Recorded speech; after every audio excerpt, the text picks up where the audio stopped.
This is a short video on how to use a gas-powered Easy Go golf cart. This tutorial is applicable for models 2015 to 2025. However, most of the materials could also translate to older models, and there are even similarities that are found within the battery-powered models.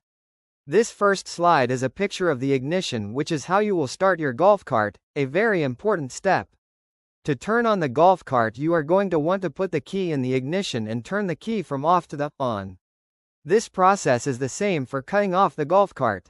Also, as you can see, there is the fuel gauge. An important thing about the fuel gauge on these gas power Easy Go golf carts is that it will read E, or show there is no fuel until the golf is on, and then there is pressure applied to the gas pedal, whether with the gear in forward or reverse.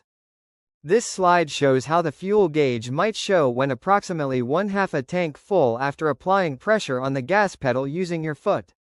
Also, the red button with horn symbol on it is a horn that can be used by pressing slightly on upper portion of the button with the 6 tiny dots.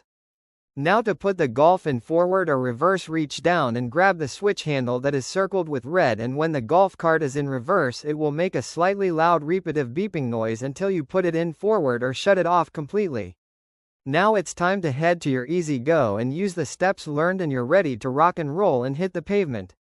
The next clip is a POV Easy Go golf cart road test recorded on Ray-Ban Meta sunglasses. Enjoy!